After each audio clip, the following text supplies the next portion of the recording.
Hello, students. Greetings to you all. Hope you all are safe and doing good.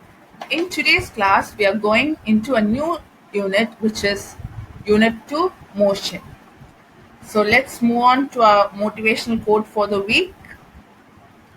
Imagine with all your mind, believe with all your heart, achieve with all your might.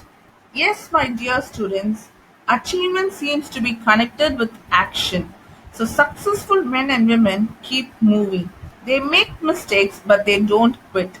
Yes, my dear students, so please don't quit and keep on moving, chase your dreams, and achieve it.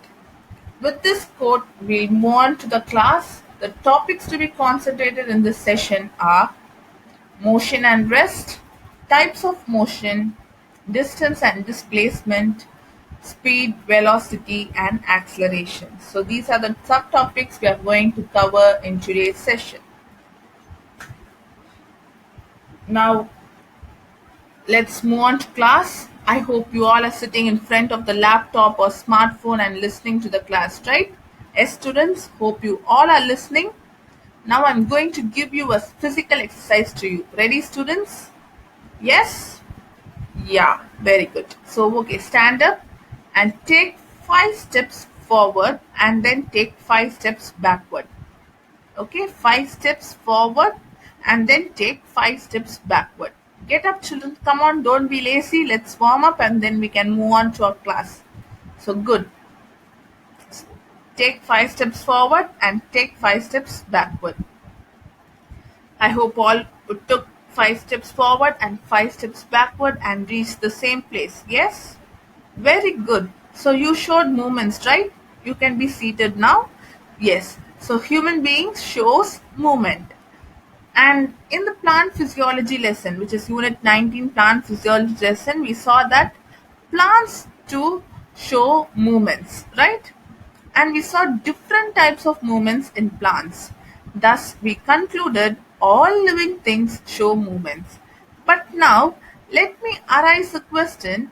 Does non-living things also show movements? Yes, we see objects doesn't move.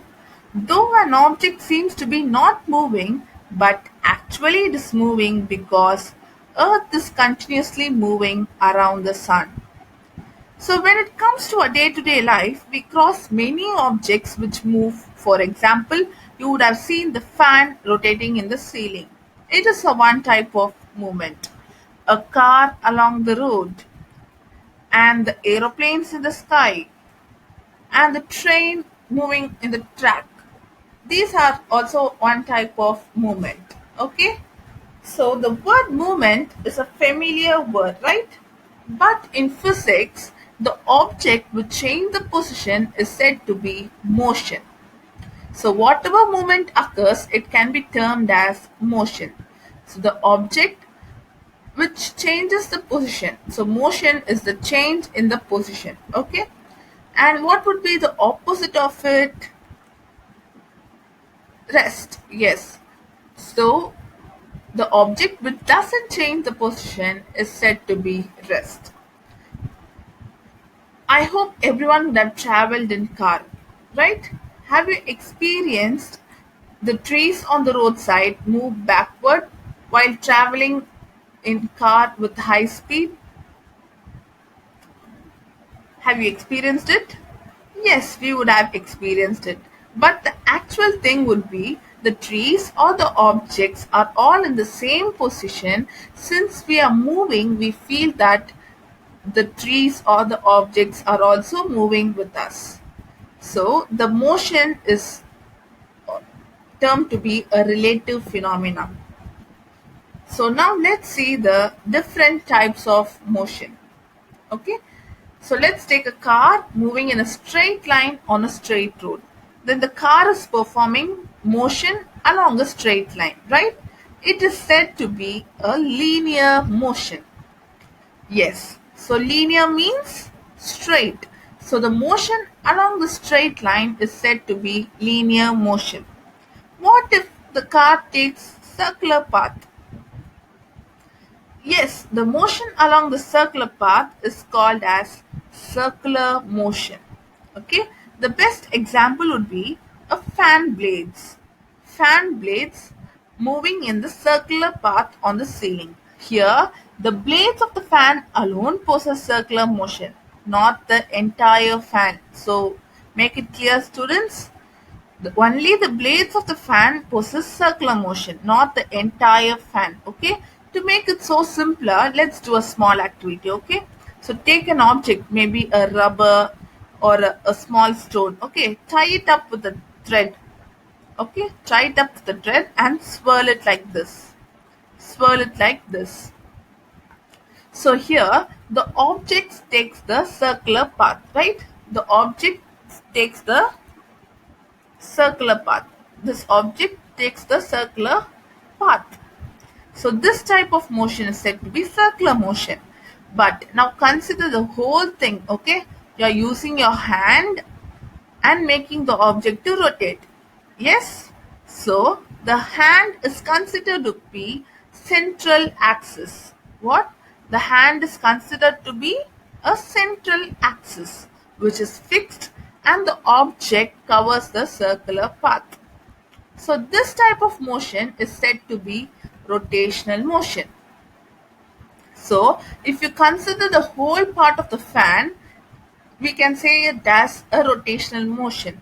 If you consider only the blades of the fan, it is said to be a circular motion.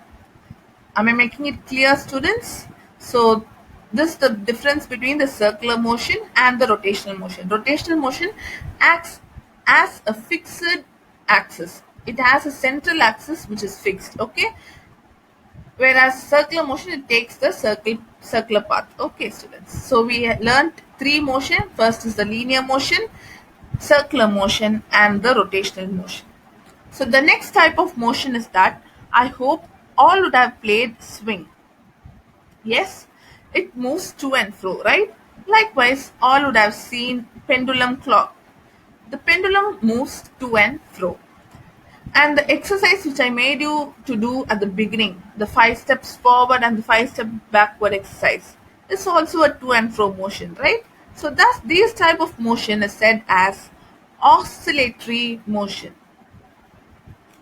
Oscillatory motion. The repetitive to and fro motion of an object at regular interval of time. The important thing is the regular interval of time, okay, is known as oscillatory motion.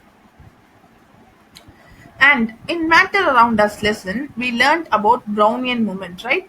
Under colloidal solution.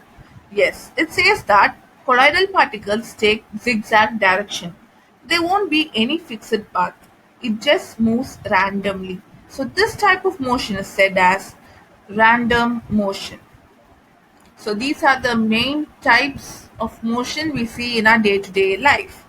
Apart from these types, when we zoom and connect the real life with physics, we can still find two more types of motion. One is a uniform motion and another one is a non-uniform motion.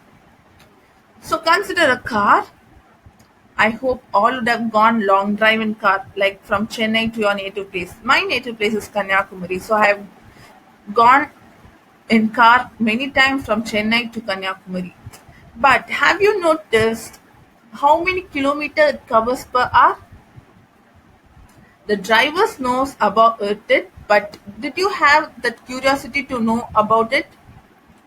If not, hereafter, if you are going for a long drive, check how much kilometer does a car travel per hour. Okay, so if suppose a car travels 60 kilometer in first hour and 60 kilometer in second hour and same 60 kilometer in third hour. Yes, then we can say that motion of the car is uniform. Thus, car travels equal distance with equal intervals of time, right? So, thus an object is said to be uniform motion if it covers equal distance in equal intervals of time. Next, let us take another example. All would have traveled in bus as well, right? So consider a bus starting from one stop, okay? It proceeds slowly when it passes through crowded area of the road, right? So let us consider it takes merely 100 meter in 5 minutes due to heavy traffic, okay?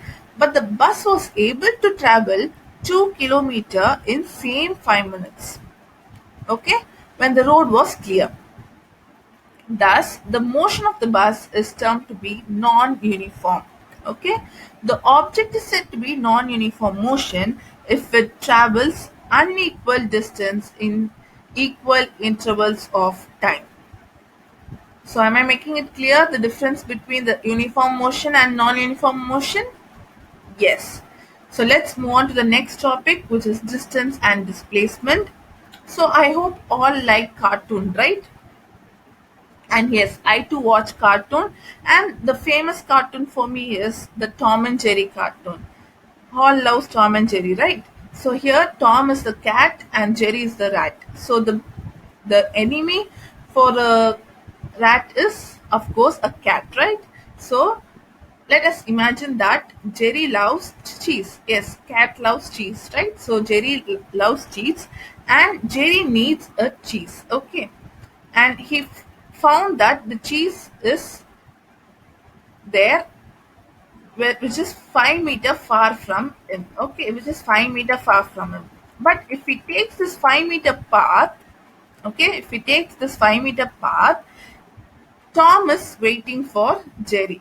Okay, thus Jerry finds to take another larger distance to reach the cheese.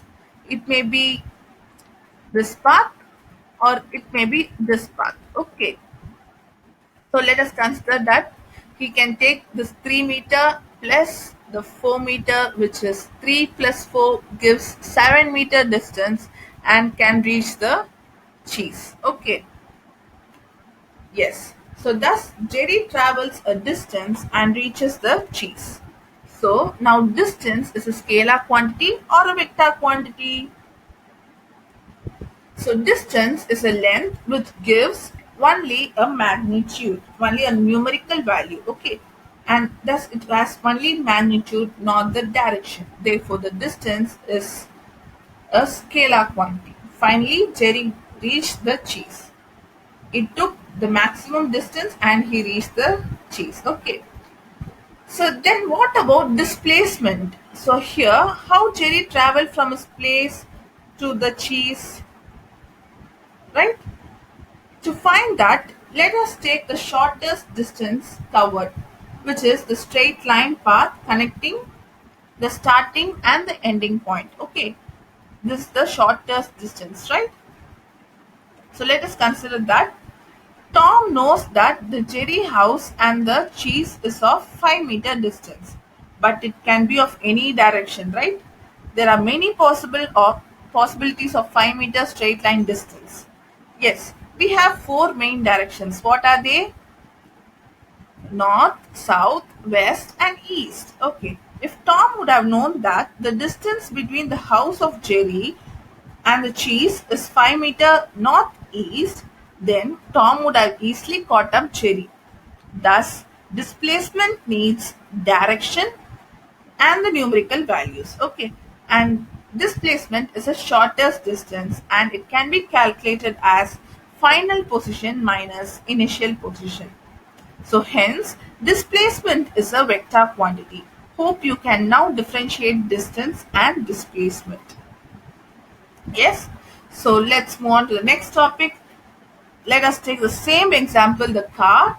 Okay, it travels certain kilometer per hour, right? Here we are going to deal with three important terms. Okay, what are they? Speed, velocity, and acceleration. So we can calculate the speed traveled by the car by the formula speed is equal to distance taken by the time taken. Okay, so what would be the SI unit of speed then? We know that SI unit of distance is meter, right? The SI unit of distance is meter. Distance is nothing but the length. So the SI unit of length is meter, okay? And the SI unit of time is second. So meter per second would be the SI unit of speed. Now, is speed a scalar quantity or a vector quantity? Since we know that distance is a scalar quantity, so speed is also a scalar quantity. So speed has only magnitude. Okay. If we calculate with the displacement by time taken, then it would be the velocity. So velocity is equal to displacement by time taken. Okay. What would be the SI unit of velocity? Displacement SI unit is meter and time SI unit is second. So the SI unit of velocity would be meter per second. Okay. And since the displacement is a vector quantity, velocity is also termed to be a vector quantity. So it is also a vector quantity. So next we move on to the acceleration. How to find the acceleration? So acceleration is nothing but change in velocity by time taken. So change in velocity by time taken. So what would be the SI unit of acceleration? Velocity is meter and time is second. Okay, second square. So what would be the SI unit of acceleration? It would be meter per second square.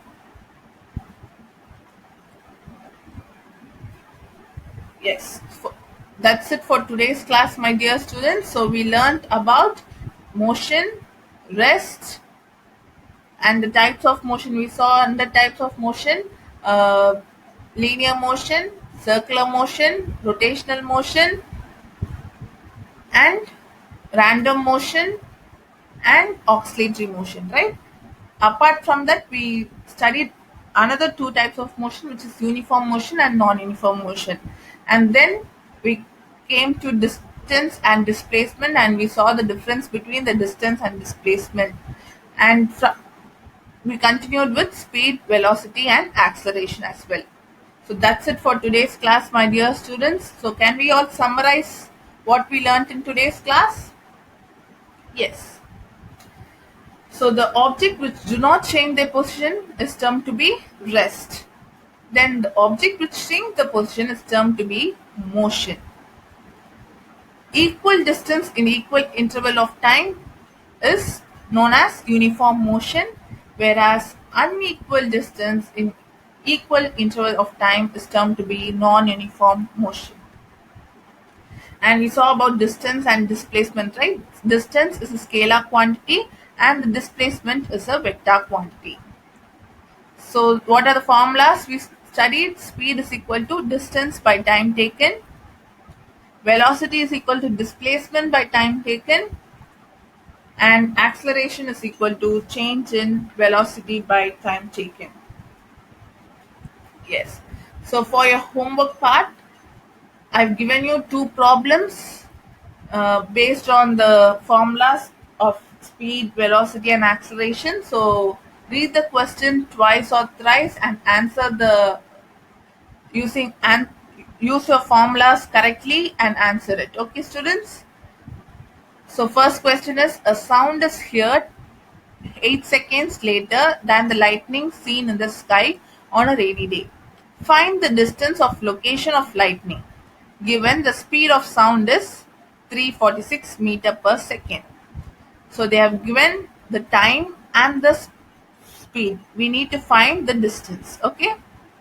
Using the speed formula, you can easily calculate the distance of location of lightning. Am I making it clear, students? So the second question is: a car travels 12 meter in 4 seconds and then another 12 meter in 2 seconds. What is the average speed of the object? So this is also speed. Okay. So calculate these two problems, take a picture of it and upload it in Google Classroom.